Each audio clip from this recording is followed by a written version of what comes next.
자, 여러분 반갑습니다. 부비게이터입니다. 오늘은 이제 여러분들 부동산 경매를 되게 어려워하시는 분들이 좀 있더라고요. 진입장벽이 좀 있는 것 같아요. 근데 생각보다 되게 쉽거든요.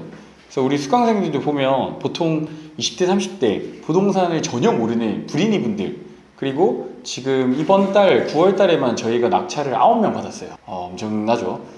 그래서 시세보다 보통 다 3천만 원, 4천만 원, 5천만 원, 7천만 원까지도 싸게 사는 사람들이 있습니다. 그분들이 다 누구냐면 그냥 20대, 사회초년생, 뭐 직장인, 프리랜서, 자영업자 뭐 이런 분들이에요. 그래서 여러분들 옆에 흔히 있는 그런 분들입니다. 그런 분들이 뭐 한 2개월, 3개월 공부해서 빠르면 그렇게 낙찰을 받고 하고 있습니다. 근데 부동산에 대한 지식이 전혀 없어요. 근데 그런 분들이 성과를 내고 있습니다. 그리고 앞으로 그게 나중에 팔 때 되면은 훨씬 더 좋은 차익을 얻어갈 거라고 저는 확신을 하고 있거든요. 그래서 좀 이 어려움을 어떻게 좀 타개를 시킬까, 여러분들의 눈높이가 이게 너무 어려울 것 같은데 하는 그 두려움을 어떻게 없애드릴 수 있을까 생각을 해서 이번에 부동산 경매가 어렵지 않다라는 거, 쉽게 할 수, 여러분들도 다 할 수 있다라는 걸 보여드리기 위해서 오늘 영상을 좀 기획했는데, 부동산 경매가 어떤 건지, 그리고 부동산 경매의 절차가 어떤 건지 알아야 될 용어들이 조금 있습니다. 그런 것들을 좀 간단하고 쉽게 여러분한테 좀 알려드리고, 부동산 경매가 어렵지 않구나, 그냥 일반 매매보다 훨씬 더 좋은 수단이 되고 방법이 될 수 있구나, 그리고 나도 할 수 있겠구나를 좀 보여드리고 싶어서 오늘 영상을 좀 준비를 했습니다. 그래서 오늘 첫 번째는 일단 부동산 경매가 어떤 건지를 알아야 됩니다. 그게 생각보다 뭐 복잡하거나 그렇지 않거든요. 되게 쉬워요. 그래서 부동산 경매가 뭘까라고 이제 얘기를 하면, 보통 떠올리는 부동산 경매, 일단 애초에 개념 자체가 없는 분들도 계실 거고요. 두 번째, 뭐 어렴풋이 듣긴 들었는데 뭐 법원에서 뭐 이렇게 하는 거, 그리고 뭐 어떤 사람들 상대해야 돼서 좀 까다로운 거, 뭐 이런 것들이 좀 떠오를 거예요. 또는 이거 낙찰 잘못 받으면 큰일 난다, 뭐 이런 생각들도 좀 하실 텐데, 뭐 그런 경우들은 사실 오히려 흔치 않습니다. 그래서 그런 부분들은 제가 차차 쉽게 할 수 있다는 걸 좀 보여드리도록 하고요. 일단 부동산 경매 개념부터 먼저 알아가는 게 좋을 것 같아요.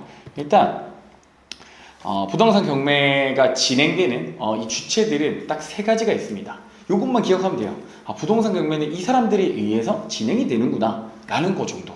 예를 들어서 우리가 부동산 일반 매매 하면은 소장님, 중개소장님, 부동산이 있고, 그리고 매수자, 매도자 이렇게 있죠. 이렇게 세 개 있죠.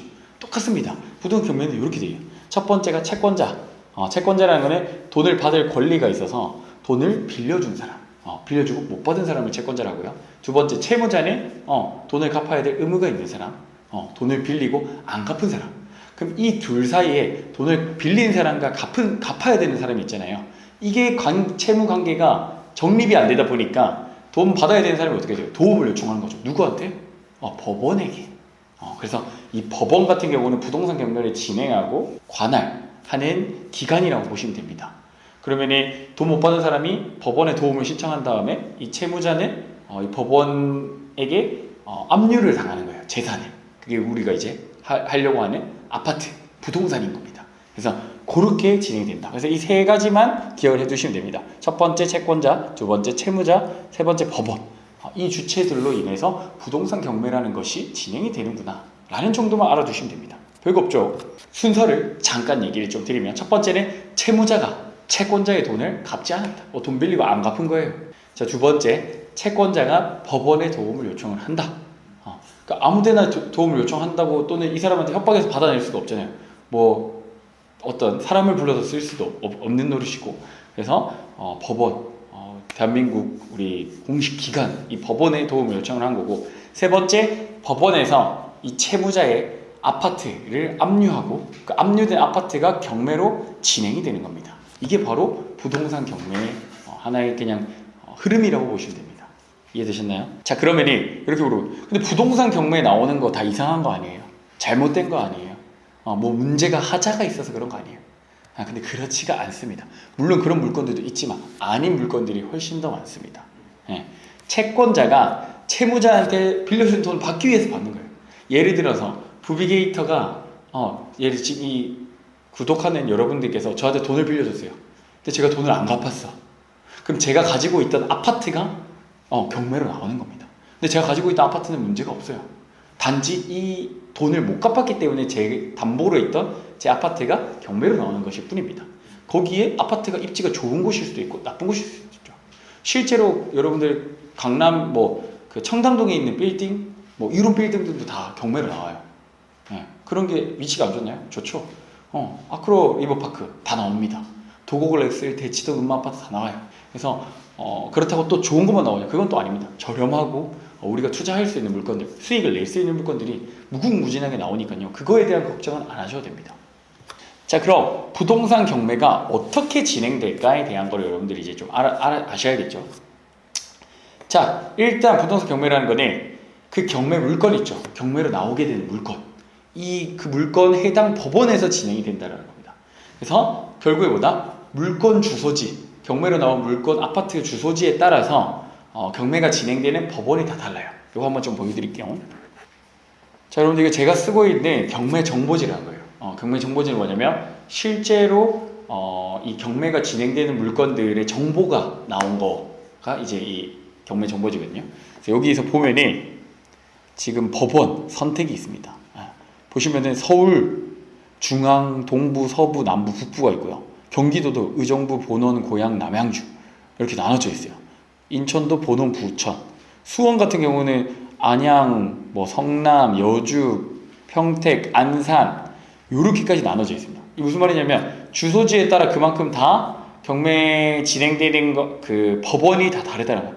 서울 중앙 같은 경우는 예를 들어 아파트 검색을 하면 보여서 중앙은 강남, 관악, 그 다음에 동작, 서초, 종로 요런 데가 경매 물건이 나온다. 중구까지 나오면은 중앙지방법원에서 하는 거고요.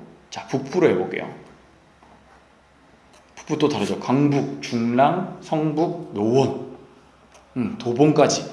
그래서 여기에 있는 경매 물건을 내가 보겠다 하면은 북부지방법원으로 가시면 됩니다. 그래서 내 경매 물건에 맞는 주소지에 맞춰서 법원을 가시게 된다라는 거. 자, 그렇고요. 또 알아둬야 될 게 하나가 있습니다. 여러분들 그러면 이렇게 얘기해요. 근데 그거까지 다 알겠고 좋네요. 이렇게 얘기를 하겠지만 근데 실제로 내가 직장인이고 야근이 너무 많아. 또는 내가 자영업자인데 일이 너무 많아가지고 법원은 평일에만 진행되잖아요. 그럼 제가 직접 가야 될 텐데 그 시간을 할애할 수가 없어요. 저는 입찰이 불가능해요.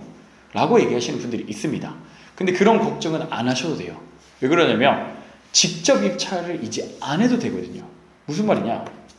요즘에는 전부 다 대리 입찰이라는 걸 합니다. 대리 입찰 뭐예요? 말 그대로 대리로 누군가 내 대신에 입찰을 해준다는 거예요.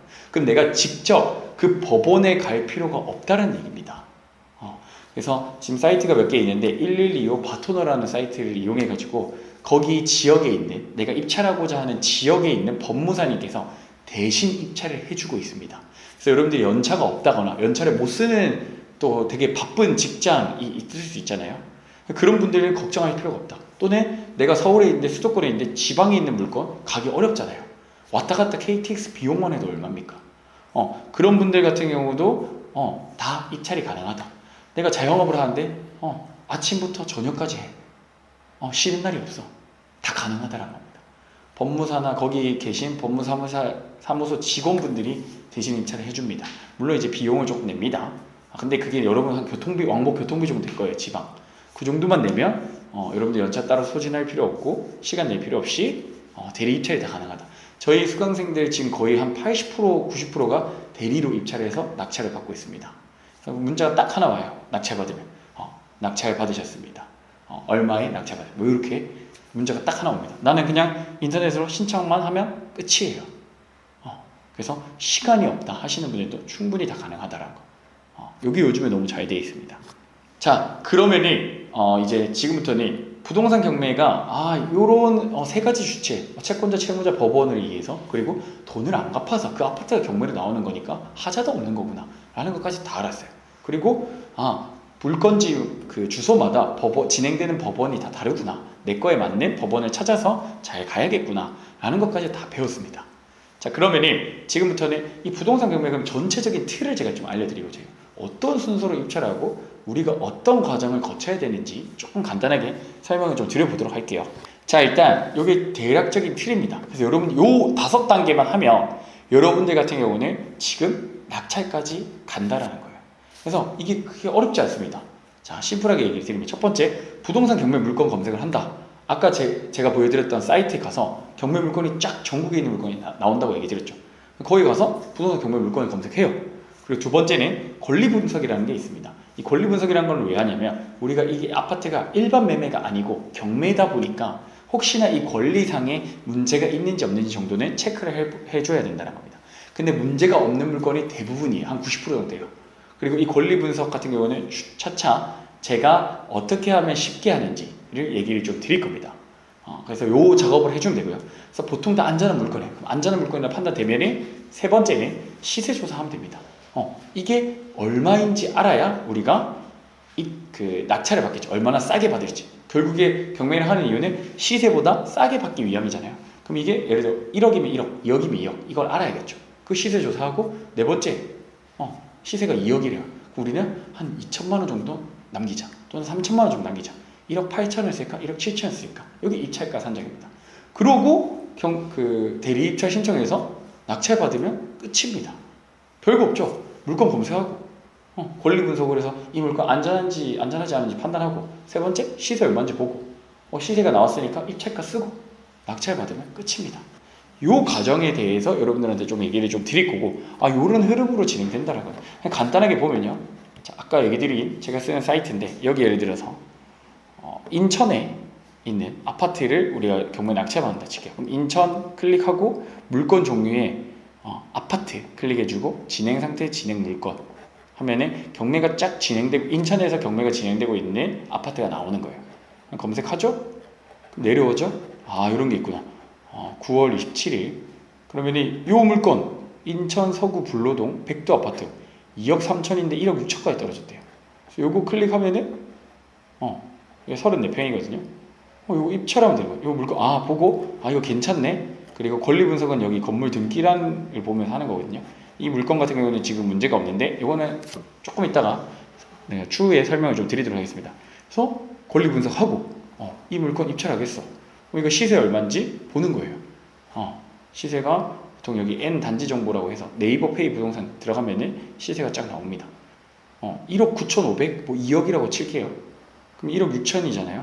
여기서 우리가 시세가 1억 9천이라고 치면은 1억 6,500 정도 쓰면 2,500만 원 정도 싸게 낙찰 받는다라는 거죠.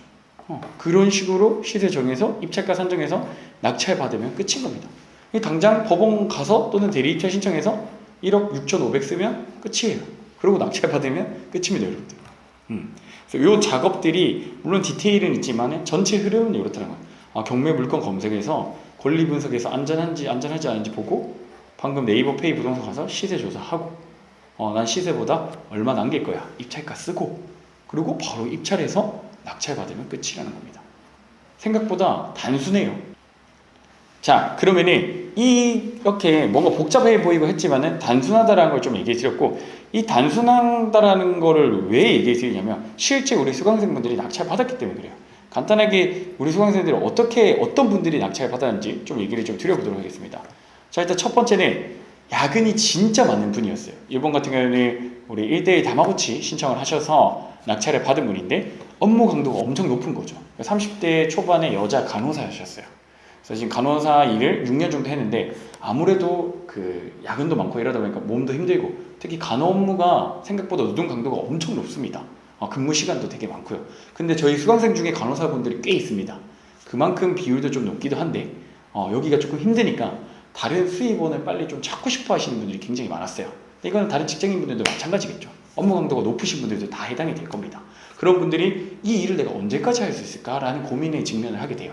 그런 분들이 신청을 해서 부가적으로 투자 수입을 만들고 있는 거죠. 그래서 이분 같은 경우는 시세보다 거의 6천만 원 정도 싸게 낙찰 후 바로 매도를 했습니다.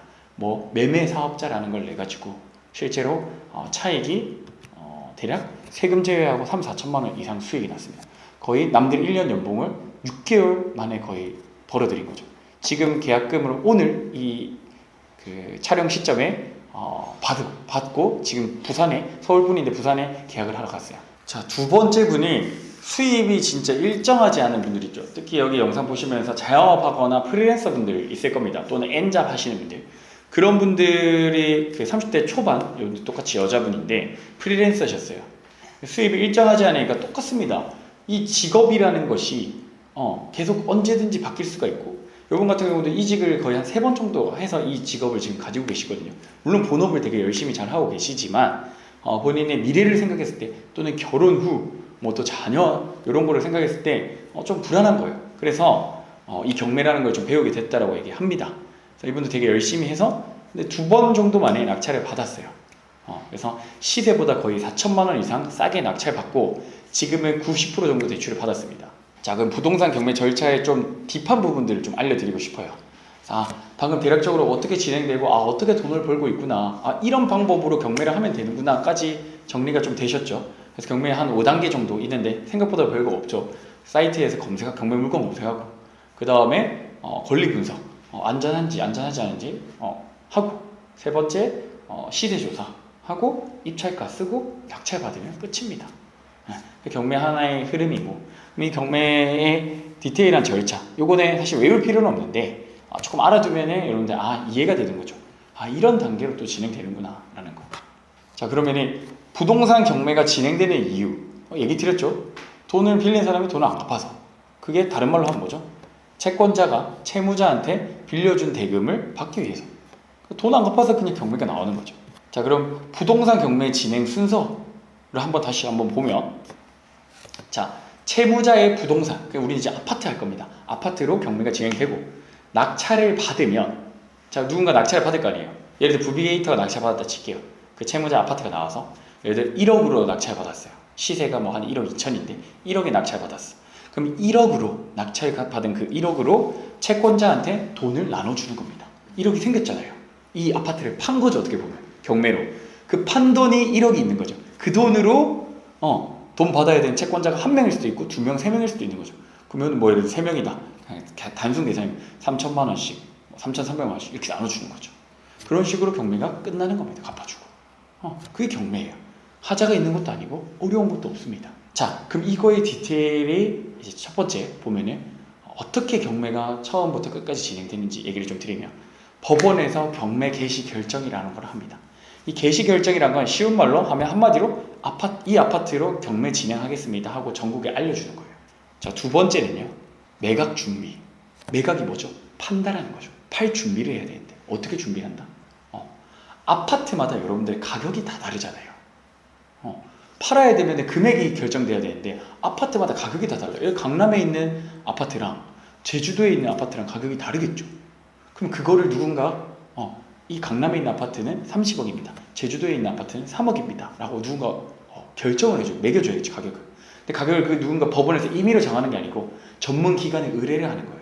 그 전문기관이 말 그대로 감정평가를 하는 감정평가사라고 보시면 그 법인의 감정평가사 분들께서 이 아파트의 객관적인 가격은 1억입니다. 3억입니다. 5억입니다. 라고 매겨주는 거예요. 그래서 그거를 매각 준비라고 합니다. 감정평가 금액을 매기는 작업. 3번째는요, 말이 어려운데 별거 없습니다, 여러분들. 배당 요구 종기 결정 및 신청. 여기서 이제 끄시려고 하죠. 아니요, 끄면 넘어가면 안 됩니다. 이게 쉬워요. 자, 배당이라는 게 뭐예요? 여러분들 주식 하시는 분도 아시죠? 배당, 돈 나눠주는 겁니다. 그럼 돈 나눠줄 거를 요구하라는 거예요. 요구하시는, 돈 받을 사람 요구하세요. 이게 배당 요구예요. 자, 그럼 종기는 종료기일, 종료하는 날짜까지 결정하고 신청하세요라는. 그러니까 무슨 말이냐면 돈 받아야 되는 채권자들 있죠. 이분들이 배당 신청하라는 거예요. 종료 기일까지, 법원이 정해놓은 날짜까지. 그 얘기입니다. 종료 날짜까지. 그럼 예를 들어 2024년 10월 1일까지 돈 받을 사람들 신청하세요. 요게 배당 요구 정기 결정 및 신청이에요. 채권자들이 법원이 일일이 너가 와서 신청하라 이렇게 정해주지 않아요. 내가 채권자면이 그날 가서 이날까지 돈 받을 사람이니까 신청하라는 겁니다. 이해되셨나요? 오케이. 4번째는 매각기일. 매각기일이 뭐예요? 팔리는 날짜예요. 팔리는 날짜를 매각기일이라고 합니다. 경매가 진행되는 날이에요. 자, 그러면 이게 입찰하고 우리가 낙찰받는 날이라고 생각하면 되겠죠. 결국 여러분들이 이 경매 물건을 입찰하는 날을 매각기일이라고 합니다. 별거 없죠. 팔리는 날이에요. 자, 그러고 만약에 우리가 낙찰을 받았어요. 매각기일날 가서. 그러고 받고 나서는 매각 허가 결정이라는 게 일주일 정도 뒤에 떨어집니다. 허가를 결정해줘야 돼요. 왜 그러냐면, 자, 낙찰을 받았는데 우리가 혹시나 우리가 문제가 있을 수 있죠. 낙찰자한테 미성년자 명의로 낙찰받았다던가 잘못된 명의로 낙찰 받을 수 있을지, 그런 문제들 때문에 일주일 동안 두고 보자라는 겁니다. 또는 법원에서 실수할 수도 있죠. 법원이 사람이 하는 일이다 보니까 서류를 누락했어. 또는 알려줘야 될 의무가 있는 사항들이 있어요. 권리상에. 근데 그런 걸 안 알려줬어. 누락이 됐어. 그러면 이게 매각 불허가라는 게 날 수가 있다는 거예요. 매각 불허가는 말 그대로 이거 낙찰 받았지만 이거 뭔가 문제가 있어서 이거는 취소시킬게요. 요거거든요. 그 기간에 일주일 정도 두고 보자는 거예요. 또는 낙찰 받았는데 이게 뭐 불에 탔다든지 물이 막 철철 샌다든지 이 경매 물건에 중대한 하자가 있을 경우에 매각 불허가라는 게 가능합니다. 그 기간에 일주일 정도 낙찰받고 두고 보자라는 겁니다. 그게 매각 허가 결정이에요. 여섯 번째는, 그러고 나서 낙찰받고 이제 잔금을 내야 될 거 아닙니까? 여러분, 잔금이라는 건 나머지 금액, 우리는 일단 그 낙찰을 받았지만 돈을 한꺼번에 낸 게 아니니까 그 기간을 정해주는 거예요. 그래서 이 기간이 보통 낙찰받고 약 한 5주 정도 걸린다고 보시면 됩니다. 그러면은 법원에서 그 기간이 정해져요. 야, 너 이날까지 10월 1일 낙찰 받았으니까 11월 7일까지 돈 내! 라는 겁니다. 나머지 돈. 그러면은 그날 맞춰서 우리는 은행을 선정해서 은행에서 대출 알아보고 그날 기점으로 해서 잔금 납부를 하고, 잔금 납부를 하면 소유권 이전이 됩니다. 소유권 이전이라는 건 말 그대로 우리 이름으로 낙찰 받았으니 우리 이름으로 소유권이 바뀐다라는 걸 의미하는 겁니다. 내 이름으로 된 집이 생기는 거죠. 그게 낙찰받고 한 5주 정도 걸린다 라고 보시면 됩니다. 자, 그리고 마지막이 배당이에요. 배당 아까 뭐였어요? 돈 나눠주는 거 얘기한다고 했죠. 돈 나눠주는 거. 그래서 채권자에게 돈을 나눠주고 마무리가 된다라는 거. 아까 뭐 1억에 낙찰받았으면 1억에 맞춰서 1억으로 채권자 돈 받아야 되는 사람한테 돈 나눠주고 마무리된다라는 겁니다. 이해되셨나요? 별거 없죠. 그래서 전체 흐름이 요거예요. 다시 한 번 더 보면, 자, 부동산 경매 진행 순서. 채무자의 부동산으로 경매가 진행된다. 돈을 안 받았으니까 이 사람의 아파트로 경매가 진행되는 거예요. 이거를 우리가 낙찰받아 1억에 낙찰받으면 그 1억의 금액으로 채권자는 돈을 갚아주고 마무리가 된다. 디테일한 절차는 첫 번째, 법원에서 경매 개시 결정. 개시한다, 오픈한다. 이 아파트로 경매 진행하겠습니다 하고 알린다라는 거. 두 번째, 매각 준비. 팔아야 되는데 이 돈이 지역마다 아파트 입지마다 가격이 다 다르죠. 그래서 이 아파트가 얼마인지 결정하는 작업. 누가? 감정평가사. 그게 매각 준비. 세 번째, 배당 요구 종기 결정 및 신청. 요거는 돈 받을 사람들이 이날까지 배당 신청하세요. 네 번째, 매각 기일. 팔리는 날짜를 얘기합니다. 입찰하고 낙찰받는 날짜, 경매가 진행되는 날짜. 다섯 번째, 매각 허가 결정. 우리가 이게 혹시나 실수가 있을 수 있으니까 법원에서 실수라도 우리가 낙찰자가 자격이 안 되든, 또는 경매 물건을 낙찰받고 너무 중대한 하자가 있을 경우, 그런 경우 매각 불허가라는 게 가능하기 때문에 그 기간을 7일 정도 두고 보자라는 의미입니다. 그래서 7일 동안에는 이 기간이 주어지는 거고요. 그러고 나서 낙찰받고 낙찰받고 약 4주에서 5주 정도 뒤에 잔금 납부랑 소유권 이전, 내 이름으로 된 집으로 변한다라는 겁니다. 그게 이제 잔금 납부 및 소유권 이전 등기예요. 요게 작업이 좀 필요하다라는 거. 그리고 마지막 7번째, 배당. 채권자한테 돈 나눠주고 마무리. 끝입니다. 그럼 이게 경매 전체 절차가 끝난 거예요. 하는 흐름이. 별거 없죠. 외울 필요는 없고요. 이렇게 진행되는구나 정도만 머릿속에 알고 있으면 돼요. 나중에 이런 단어들이나 시기가 왔을 때 그때 돼서 봐도 충분합니다. 미리 좀 여러분들한테 한번 그림 한번 그려보라고 요 영상을 얘기를 좀 드린 거예요. 자, 그러고 오늘 여러분한테 조금 더 알려드리고 싶은 거, 용어. 용어 어려워하다는 용어 별거 없습니다. 그리고 제가 쉽게 알려드릴 거예요, 앞으로. 그래서 여러분들하고 혹시나 이런 거 잘 모르겠다 하면 언제든지 얘기를 해주시면 됩니다. 그래서 자주 나오는 용어들이 몇 개 있어서 이걸 한번 하고 마무리하겠습니다. 첫 번째가 유찰이라는 거예요. 유찰은 뭐냐면 이 경매에 이번에 아무도 참가하지 않아서 다음에 더 낮은 가격으로 진행된다는 걸 유찰이라고 합니다. 이거 한번 보여드리면, 자, 이런 거 얘기하는 거예요. 지금 보시면은 이미 1차가 8월 28일에 9억 500에 진행이 됐습니다. 근데 지금 결과가 나왔네요. 유찰되는. 그러니까 이 9억 500에 이 아파트를 아무도 입찰을 안 한 거예요. 그래서 7억 2,400에 11월 7일에 경매가 진행된다는 겁니다. 그래서 이거를 유찰이라고 해요. 이날 아무도 매각기일 8월 28일에 입찰하지 않은 거, 그걸 유찰이라고 합니다. 자, 다음은 변경이라고 합니다. 변경은 뭔 말이냐면 경매 기일을 변경하는 거. 그러니까 경매에 진행된 날짜를 한번 미루는 거예요. 미룬다라는 겁니다. 그래서 이게 채권자의 요청에 한 두세 번 정도까지는 변경될 수 있습니다. 자, 방금 본 그 경매 물건인데요. 요거 보면은 원래 10월 1일 날 7억 2,400에 진행되려고 했어요. 근데 알고 보니까 이게 변경이라고 돼 있죠. 원래 10월 1일 날 하기로 했는데 11월 7월로 미룬 거예요. 그래서 이거를 변경이라고 합니다. 날짜가 변경되는 거. 아시겠죠? 자, 세 번째는 최우선 변제. 말이 좀 어려울 수도 있는데 말 그대로 먼저 최우선적으로 너를 변제해 줄게, 갚아줄게, 또는 돈을 줄게 라는 얘기입니다.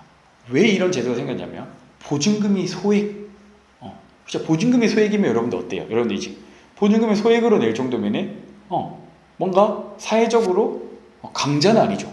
약자에 좀 더 가까울 수 있겠죠. 사회 초년생이거나 진짜 어렵거나 또는 지방이 엄청 싼 그런 데 들어가는 거, 세입자로 들어간 거죠.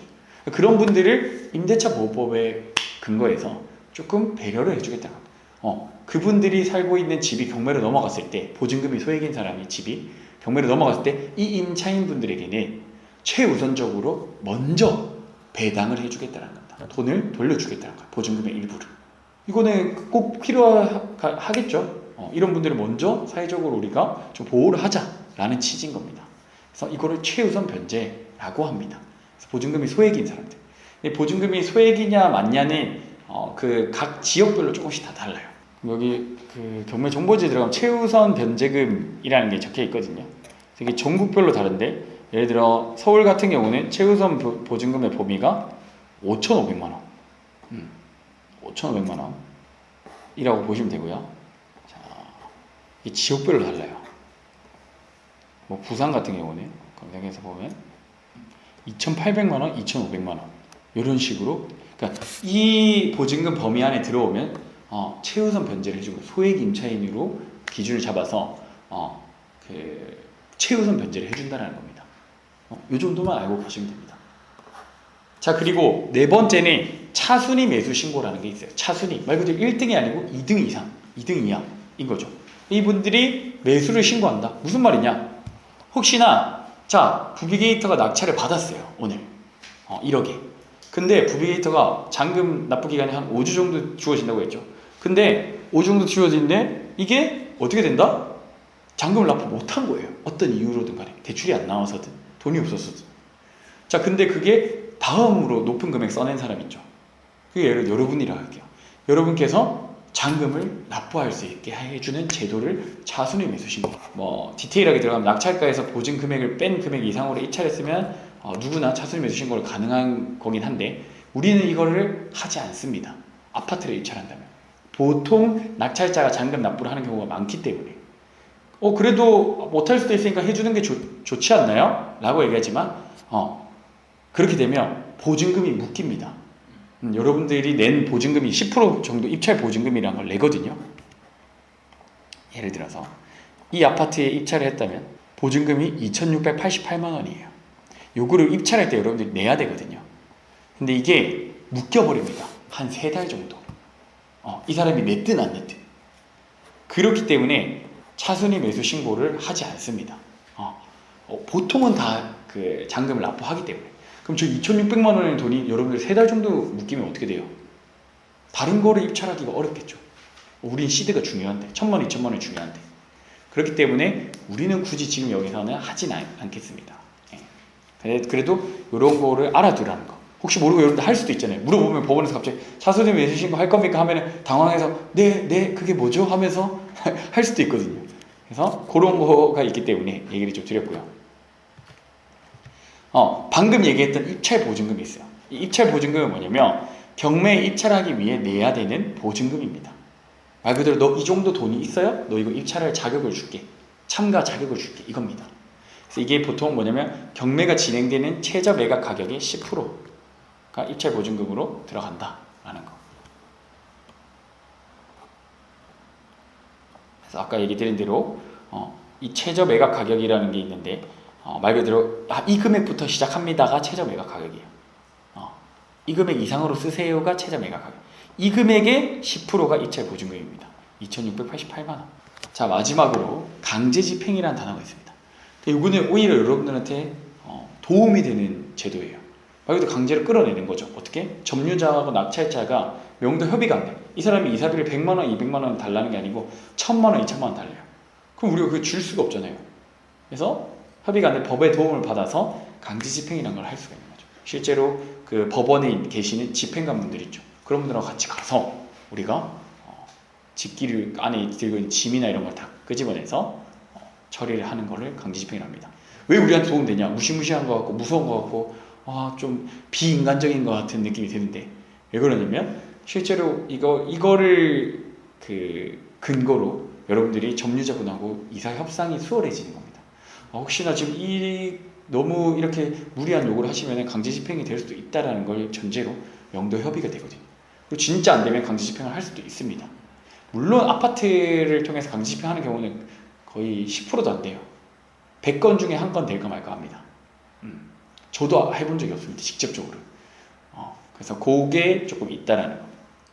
그래서 강제 집행은 오히려 근데 우리한테 필살기입니다. 혹시나 명도가 안 됐을 때, 협의가 너무 안 됐을 때는 강제 집행하면은 금방 또 처리가 돼서 진행이 될 수 있기 때문에 물론 여기까지 가지는 않는다라는 거 얘기를 좀 드리고 자 그러면 이제 오늘 제가 얘기 드리고 싶은 내용은 여기까지 왔어요. 근데 여러분들이 또 이걸 얘기하면서 어려워하고 힘들어하고 내가 할 수 있을까라는 생각이 또 잡힐 수가 있습니다.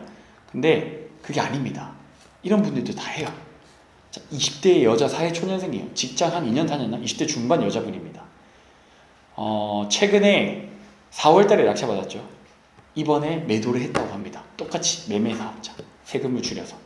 근데 차익이 얼마냐면 2,400만 원입니다. 아까 투자금이 많이 들어가는 거 아니에요 얘기하지만 이분 같은 경우는 투자금 90% 대출받아서 한 1,500만 원, 2,000만 원으로 2,400만 원 세전 차익을 냈죠. 세금 다 떼면 한 1,500만 원 이 정도 남았을 것 같거든요. 1,000만 원에서 1,500만 원 정도 사이. 그게 어딥니까? 그리고 경매라는 걸 낙찰받아서 명도까지 하고 매도까지 했습니다. 이분 이제 다음 거 입찰 준비를 하겠죠. 자, 요 아파트인데요. 1억 800에 받았죠. 대출 90% 나오면 여러분들 실투자금 이거 얼마예요? 1,300만 원, 1,400만 원 밖에 안 됩니다. 그 돈으로 얼마에 팔았다? 1억 3,200에 팔았습니다. 이게 4월 달에 대구에 있는 아파트를 낙찰받은 건데 4월 달이니까 지금 한 5개월 정도 걸렸네요. 매매 사업자한 걸 냈기 때문에 한 1,500 이상 남지 않았을까? 2,400이니까 한 그 정도 남았을까? 한 1,500 정도 세금 다 떼고 거의 100% 수익률 아닌가요? 5개월 만에 그렇게 할 수 있는 게 있나요? 그리고 이분 같은 경우는 지금 낙찰 경험까지 있고 지방에 있는 아파트도 이렇게 수익 낼 수 있다는 걸 알았어요. 네. 내가 돈이 부족하면 이런 물건들을 해서 시드를 늘려갈 수도 있고요. 여러 가지 전략들을 쓸 수가 있습니다. 이분 아무것도 모르는 게 20대 사회초년생 지금도 잘 몰라요. 그래서 제가 케어를 좀 해드리고 있는데 잘 모릅니다. 생각보다 여러분들 이분도 그 수업 듣고 3개월 만에 한 거예요. 12월 달 수업 듣으니까 한 4개월 걸렸네요. 낙찰까지는. 입찰을 뭐 한 2, 3개월 만에 했고요. 본인 친구가 작년에 제 강의를 듣고 연말에 낙찰을 받은 걸 보고 피를 받아가지고 제 강의를 듣고 낙찰받아요. 친구끼리 2명이서 지금 20대 중반입니다. 여러분들 사회초년생이고 아직 뭐가 뭔지도 모르는 분들입니다. 예. 근데도 다 했어요. 아무런 지식이 없는 상태에서 무에서 0에서 한 겁니다. 혹시나 내가 할 수 있을까라는 걱정을 한 번 더 하셨다면 상관없습니다. 똑같이 직장인이에요. 평범한 직장인. 아무것도 모르는 이제 막 걸음마 때 사회생활 2년 정도 하셨다 했나? 아직도 회사에서는 완전 애기 취급받는 그런 분들이 또 다 해내고 있습니다. 그래서 그래도 여전히 내가 아직 모르겠다 하시는 분들은 1대1 오프라인 다마고치 프로젝트를 진행하고 있습니다. 지금 올해 이번 달에만 9건 지금 9월 달에만 낙찰을 받게끔 했고요. 다 아무것도 모르는 상태에서 저한테 왔고 다 직장 다니고 그냥 프리랜서고 자영업자. 적게는 2천만 원, 3천만 원, 많게는 지금 7천만 원 넘게 수익을 낸 분들이 있습니다. 단 한 번의 강의로 인해서요. 제가 왜냐면 1대1로 전부 다 케어를 해드리고 있기 때문에 관심 있으신 분들이 신청해 주십시오. 제가 낙찰부터 명도, 매도까지 같이 도움을 드리고 있습니다. 그리고 그 이후에 두 번째, 세 번째 할 때도 제가 다 도움을 드립니다. 제가 하는 그 조언이 되게 큰 도움이 되니까 저도 기쁘고 행복하거든요. 그래서 그런 부분들이 있으니까 관심 있으신 분들, 내가 올해가 가기 전에 뭔가 진짜 열심히 성과를 내보겠다 하는 분들은 꼭 신청해 주십시오. 올해가 얼마 남지 않았어요. 지금 2달, 3달밖에 안 남았죠. 예. 그래서 내가 부동산 쪽으로 뭔가 성과를 내보고 싶다 하시는 분들은 1대1 다마고치를 꼭 신청을 해 주십시오. 제가 책임지고 여러분들을 케어를 좀 해드리도록 하겠습니다. 그래서 오늘 영상 여기서 마무리하고요. 앞으로도 더 좋은 시리즈 만들어서 오도록 하겠습니다. 자, 부부게이트 영상 좋아요와 구독 부탁드리겠습니다. 감사합니다.